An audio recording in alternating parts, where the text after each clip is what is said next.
to witness the ninja in his own garage, in his own words. Or is it? Or maybe it's a likening of Milli Vanilli, the lip-syncing kings, to the song that they never published but they should have, Blame It on the Fed. And you can blame it on the Fed, but the Fed don't cry, and the Fed don't care. Well, you've got to blame it on something. Blame it on the Fed that was causing rates to go up. Blame it on the Fed when the markets crashed. Whatever you do, don't put the blame on you. Blame it on the Fed. Yeah. Woo! Hey everybody, Economic Ninja here. I hope you're doing great. Now, listen. Let's have a little bit of real talk right now. I got some accessories for the ride. I don't want to just point them out, but I don't want you to also think less of me. Why? Because times are serious, and it takes serious people to talk about serious things. Oh, wait a minute, you can't hold on, stand by. This is not professional. Ninja, stand by. You are not professional at all. You don't look professional, you don't act professional. How are you gonna help everybody? I only want the best students ever. Why? Because the best students don't think about what you drive. They don't care about who you are. Well, no, they do care about who you are. They care about what's inside, the experience you've had. You've had good experiences, had bad experiences. And I want people that think a little bit more about reality and a little bit less about fake stuff. Now, here's the truth. We've got two stories to go over with you, and both stories have one interesting thing in common. The authors don't know their butts in the whole wall. I know, I don't want to be totally vulgar, but gotta call a spade a spade. Now I got two different stories, and I'm gonna explain to you why the authors, they're a little confused, okay? Yeah, stop looking at the accessories. And when I get fired up, you know what happens to, here, I'm just gonna show you. See the bank sign right there? The Federal with the line through it? Yeah, you know what's gonna happen. The bank alarm. Compose yourself, ninja. First story is out of Zero Hedge. It's entitled, If Inflation is 3.7% and Oil is Rising, Treasuries Can't Rally. You guys know that I don't read these stories ahead of time. I'm just going off of the titles. Here we go. Treasuries at the back end of the curve may find it hard to keep extending their rally. Again, I've not read the story, but I'm gonna tell you the author's wrong. How can you tell me, Ninja, the author's wrong if you haven't read the story? Stand by, watch this. Hold my coffee. No, I'm just joking. I know I don't care what anyone thinks of me. All right, here we go. Treasuries at the back end of the curve may find it hard to keep extending their rally from last week as the Federal Reserve pushes into the last lap towards its inflation target. Sorry, when I saw the word pushes, I just started thinking about that Salt and Pepper song. Push it. Sorry, all right. For months now, the US economy has seen successive readings in which headline inflation has been 3% something, with the last two creeping up toward 4%. And with Brent crude nudging past $90 a barrel again and threatening to spiral away on the back of tensions in the Middle East. Thank you. Mike Abraham gave me a super chat. Thank you so much, Mike. The risk of inflation is clearly on the upside. Isn't that nice? Now, he's totally right about that. Inflation's toward the upside. I agree with that part. Federal Reserve Chair Jerome Powell, chief thief in charge right now, takes the floor of the Economic Club in New York this week. Doesn't that just sound nice? And he would probably say rates in the US are restrictive enough. No, you're wrong there, actually. Jerome Powell said, we're going higher. Just when the street thinks, oh, they're so close to just lowering rates, Jerome Powell gets on and goes, I'm sorry. Is this thing off? We're going high. You're going to experience pain. Yikes. Everybody wants lower rates, but they're not going to get them. Jessica, thank you so much for the super chat. Guys, don't give me any super chats. I've got to concentrate. Serious. By all measures, the Fed's most ambitious policy tightening in decades. That's right. Remember, this time it's going to be different. You would think ought to have been felt by now by the real economy. Ooh, let's just take a Ninja Nation board. Type 1, if you are feeling the constraints of the Fed's tightening policy. Type 1, have things gotten more difficult for you? Are you less employed? Do things seem different? Just type 1. Just type 1. Not a lot of people understand this. They're just going to buy a bunch of lies. See, that's the thing. The truth is the government's full of lies, and all they're doing is lying to you. Type 2 if you agree. The government's lying to us. Yeah, I don't think inflation's really 3%. Good news. Doesn't take a rocket scientist to figure that out. But it does take a rocket scientist to actually do something about it. Type 3 if you are doing something about it. Now look, I know I didn't even spend money on these accessories. I don't want to just brag, but look at them. Yeah, they improved the performance of this ride, but they were a gift from a subscriber. Yeah, there are more accessories coming out soon. So let's dive in here. After all, the Fed can boost an the real policy rate of 290 basis points, which by almost any yardstick, don't be talking about the size of a yardstick, because I guarantee you if it's a dude, he's going to be lying. It represents a sharply restrictive regime, yet the labor market is still tight. And the jobless rate is around levels where the news is as good as it gets. Okay, the labor market is really bad. There's less full-time jobs, there's more part-time jobs, there's more stressed out and underemployed citizens. It's actually a bad thing. Don't listen to the government lies. Again, type 3 if you think the government's lying. One key reason, if the economy is going to be resilient, what you talking about, Willis? And if artificial intelligence is going to spur growth and productivity, what is this dude smoking? Artificial intelligence is not going to spur productivity. It's going to make things cheaper to do for corporations, and it's going to pad the pockets of C-suite execs. Yeah, it's not going to do anything good for productivity. It's actually, well, I mean, I guess if you're just C-suite exec, but if you're an employee, you're going to lose your job, and they're going to need less people being productive. So that's how I look at it. The rate that doesn't stoke inflation while keeping the labor market steady may be tipped higher. Quite tellingly, expectations about price pressures are represented by forward inflation swaps. Haven't moved an iota since the Fed started raising rates. Which is why the dash toward deflation hasn't paid off yet. In a world where inflation is 3.7%, and based upwards perhaps, it's too hard to envision a 10-year yield of around 4.7%. That indeed is far grimmer than it appeared a few months ago. Wait a minute. Was that just clickbaited? Did he clickbait the crap out of me? I'm going to read this again. Let me know down below what you believe about this. In a world where inflation is 3.7% and based upward perhaps, it's not too hard to envision a 10-year yield of around 4.7%. That is indeed far grimmer than it appeared just a few months ago. Gosh darn it, he clickbaited the crap out of me. Would you look at that? Would you just look at it? I totally agree with him. Because right now, the 10-year moving out of control, completely separate from what the Federal Reserve is doing with their rate hikes, is a tall tale sign that, first off, nobody's buying treasuries from out of this country. We're seeing that all over. But also because there is fear in the market and nobody wants to loan money so that some corporation or a government can take on debt at these low rates. They want much higher rates, and it's forcing the market to go higher.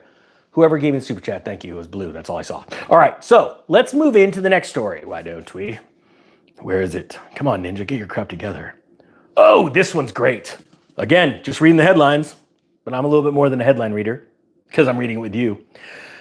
Moving parts makes market direction tough to call. Do you guys think for a second that it's hard to tell which way this market's going? Well, I'm going to tell you right now, it's going to total crap. Now, with that being said, does that mean the stock market's going to go down? No, not necessarily. Why? Because we have inflation. And pretty soon, we're going to have a slight bout of hyperinflation. But it's not going to be inflation in homes. It's not going to be inflation on Gucci bags. It's going to be inflation in energy and food. One reason is because we're going, essentially World War III started. I hate to tell you, but it's true. But it's not going to play out like the last war. It's going to be different. It's going to be on so many different fronts. One being an economic front. The economic war already started, but now it's economic world war. Okay, the world's splitting into two, right? So there's no easy answer, there is actually, to will the stock market crash? Eventually it will. It'll succumb to its own pressures and its own lies, and it'll collapse. But for a brief period, and this is why you're seeing it go up right now, it's going up just like other bouts of inflation like Weimar, Germany, Venezuela, Turkey, all these other countries, because people are chasing yield.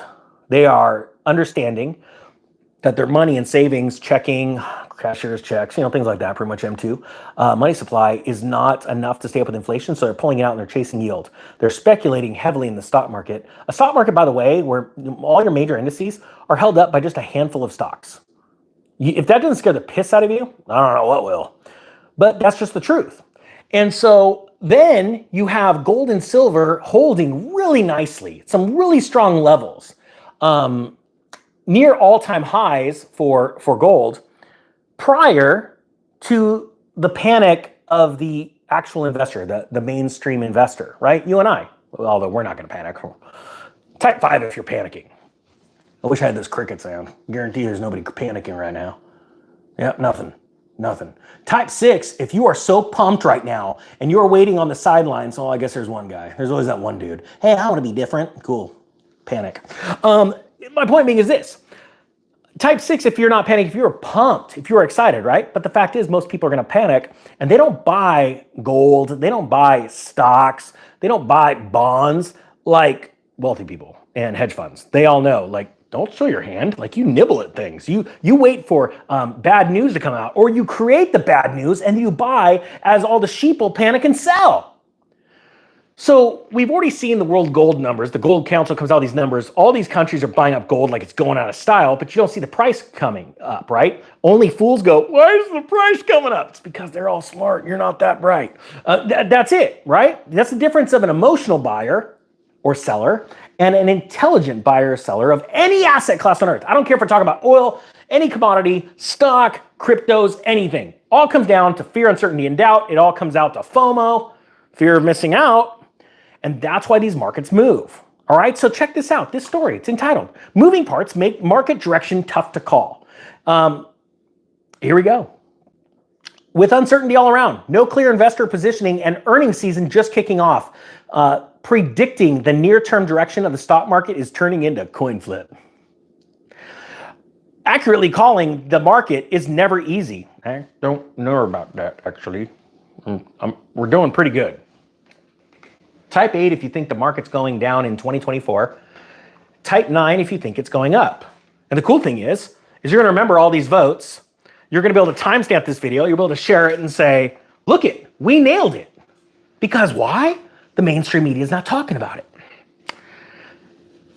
It says there's too many moving parts, including the conflict in the Middle East, bond market volatility, and the trajectory of inflation and interest rates. Wait a minute. Let me add something real quick. All three of those spell a consumer that is going to be tapped out, which will no longer be able to produce and add to the GDP of our economy by purchasing things or consuming things. So actually, we know that we're headed towards a chasm, a cliff, a sinking of the ship. Type down below another analogy for where we're going. The plane is not only auguring into the mountain, it's going to back out, turn around, and slam into the tail first. There's not going to be anything left of the plane. Except for you and me, we're going to buy everything up. It's cool. Hashtag we're going to buy all their stuff. I haven't done that in a while. Investor caution ahead of a difficult to predict company results season is also muddying the picture. What? I don't know if I'm the only one out there. Let me know if I am. But every single company during their earnings calls is the same thing. If you did not see, I did a video on my brother's channel. It's not mine. I don't take credit for it. It's called The Real Estate Ninja. The last video we did, he did. I can't even tell you. Point being is this, there was a secret phone call recorded between one of the nation's largest home builders. And I got a copy of it. And it wasn't for their shareholders, it was to all of their contractors, all of their partners. And you want to hear fear? Go watch that video. The housing market is imploding, and they are now asking, begging their contractors to take a massive price reduction, and they're trying to ensure them, we're not going to keep any of it. We have to lower these prices. No one's buying houses. We're hemorrhaging. This is where you want to be positioned right. You want to have low debt or no debt. You want to have your balance sheet ready. You want to have everything lined up, your credit score ready. You're not going to need a lot of cash to buy a house in this next crash when we start buying towards the end of 2024. And if you don't know how to get ready for it, I don't know what to tell you. All right, here we go. Recent market moves have reflected the lack of conviction among traders. A 3% upswing from European stocks. You know what I'm gonna do? I will put down in the comment section when this video is done, I'm gonna put a link to that video on the other channel, my brother's channel, okay?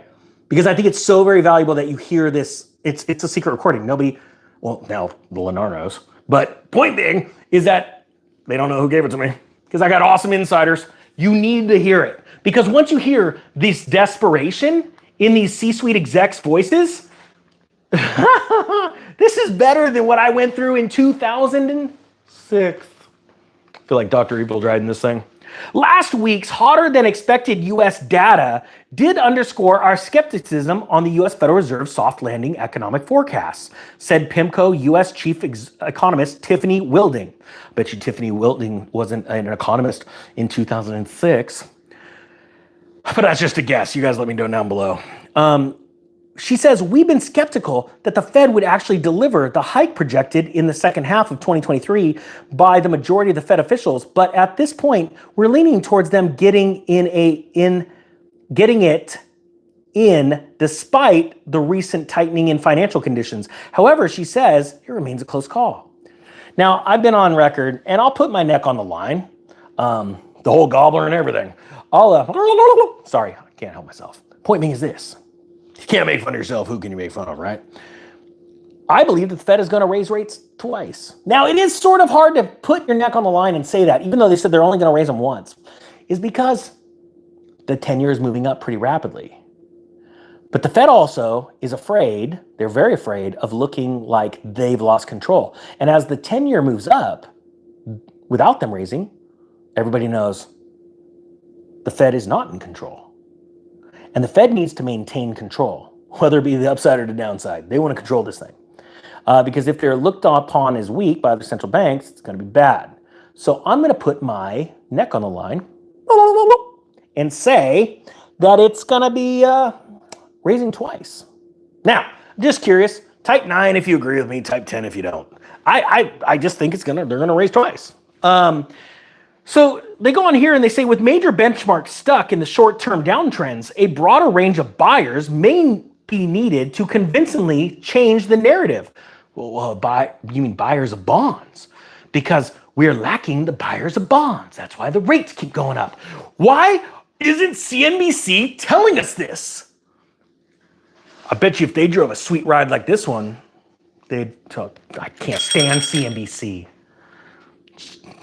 Yeah, it's my pissed off. That's what happens when I get pissed. It says here, that's leaving a huge part of the price action to those with more systemic approaches. Those players might be getting near a point where they start to buy back and short cover their positions. That could cause the markets to rally. And after de-risking seen over the past few months, and while that has the potential to create some form of what trading desk calls systemic gamma, pushing markets higher in a kind of feedback loop, it isn't clear if that would be enough for a sustained rally. Just so you guys know, there's people in hedge funds, they write for these channels, just you know, because there's a lot of guys on hedge funds that read. It's all a game. That sort of positioning is a reason that stocks and treasuries could both squeeze higher in Q4, a Santa rally. But even if you made an additional 10%, let me ask you this, would you feel richer? I don't think you would. Because how many people have the balls, I'm sorry, I just got to say it, to pull that money out and use it for something else? That's why most people fail in stocks, because they FOMO, and as markets grow up, they go, it could go up more. And then they don't. It says right here, but the danger of an everything higher scenario is that it may get crowded and could thus easily go a wrong way with weak hands moving in to the trade who may tap at the first signs of a reversal. No, those are the smart hands. See, the point being is that we are in uncharted territory, but only because we haven't seen a cycle like this since the crash of 29. This is exciting.